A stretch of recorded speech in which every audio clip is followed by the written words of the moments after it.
लोकिनम chapter number 6।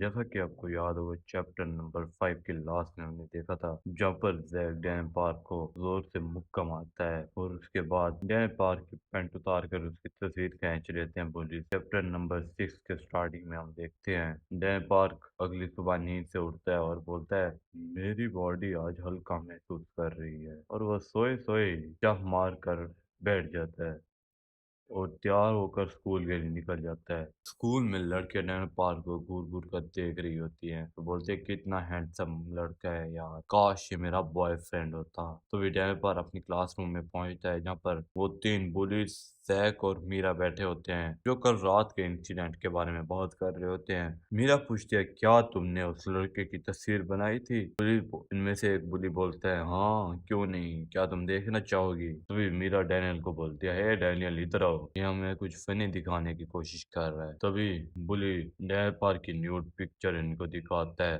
ये सब कुछ देखकर डैन पार्क को गुस्सा आने लगता है। तभी मीरा उस बुली से पूछती है क्या तुमने उस पार्क की तस्वीर बनाई है? बुली बोलता है हाँ, क्या तुम देखना चाहोगी? इनके सामने तो मीरा बोलती है कि नहीं वो कुछ मैं मुझे नहीं देखना, लेकिन दिल ही दिल में बोलती है हाँ अगर डैन पार्क यहाँ पर ना होता तो मैं वो जरूर देखना चाहती। तभी डैन पार्क से बोलता है तुम सब किस चीज के बारे में बात कर रहे हो? तभी पुलिस डैनियल पार्क को बताते हैं कि कल रात जैक ने एक लड़के को जोर से पीटा और उसकी पैंट उतार कर उसकी तस्वीर भी बनाई। और जैक इन सबको बोलता है यार चुप कर जाओ, मैं उस सुअर को मारकर प्राउड फील नहीं कर रहा। और दिल ही दिल में बोलता है जोर से इस बारे में बात करो ताकि सबको पता चले। तभी इस लड़की को दिखाया जाता है जिसका नाम जोई पार्क है। वो बोलते हैं ये सब कुछ मुझे बिल्कुल पसंद नहीं, ये हर वक्त लड़ते रहते हैं। तभी कुछ लड़कियां डैनियल पार्क के पास आकर बोलते हैं क्या तुम्हारी कोई गर्लफ्रेंड है डैनियल?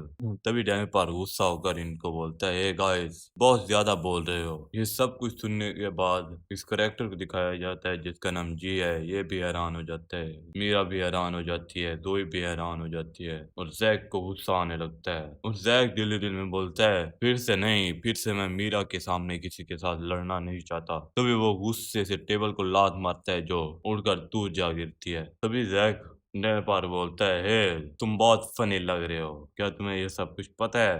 और डैन पार को बोलता है हे उठ जाओ, मैं तुम्हारे साथ फाइट करने चाहता हूँ। तभी पूरे स्कूल में ये बात फैल जाती है कि जो ये नया लड़का आया था उसके साथ कोई लड़ाई कर रहा है। तो हर कोई इनकी क्लासरूम के बाहर आकर जमा हो जाते हैं। तभी हमें जैक को दिखाया जाता है जो एक फाइटिंग स्टांस में ठहरा होता है और लड़कियां इधर उधर देख कर बोलते हैं वो नया लड़का कहाँ पर है। तभी डैन पार्क को दिखाया जाता है जो जैक से फाइट करने के लिए खड़ा हो जाता है। डैन पार्क दिल ही दिल में बोलता है इसने मुझे खड़े होने के लिए बोला था इसलिए मैं खड़ा हो गया। जैक बोलता है ये कितना बेवकूफ है, मैं देखना चाहता हूँ कि इसको फाइट करने आती है कि नहीं। तभी जैक डैनियल पार्क को देखकर बोलता है इसका पोस्चर बहुत न्यू बच्चे की तरह है, ये बस एक प्यारा लड़का है और कुछ भी नहीं, मैं इसे एक पंच से नॉकआउट कर दूंगा।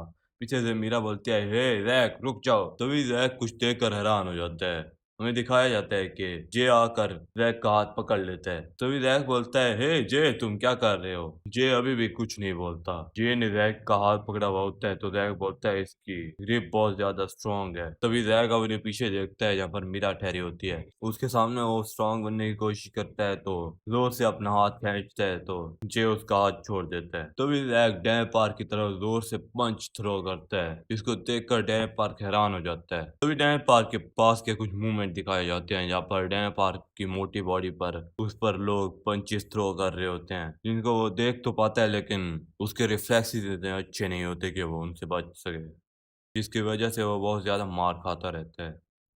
लेकिन ये स्लिम वाली बॉडी में है डैन पार्क, फिलहाल के टाइम पे डैन पार्क अपनी स्लिम वाली बॉडी में है इसलिए वो पंच को देखकर उसको डॉज भी कर लेता है। तो पीछे से कुछ लड़के बोलते हैं ये कितना फास्ट है, इसने जैक के पंच को डॉज कर लिया। ये सब कुछ देखकर डैन पार्क खुद भी हैरान हो जाता है। जैक को ये सब कुछ देखकर गुस्सा आता है तो वो चिल्लाने लगता है और ये सब कुछ देखकर जे भी हैरान हो जाते हैं और पुलिस भी। तो विनय पार बोलते हैं आज ये पहला टाइम है जहाँ पर मेरी बॉडी ने सही तरह से मूव किया इसलिए मैं इस पंच से बच गया। तभी यहीं पर चैप्टर 6 खत्म हो जाता है।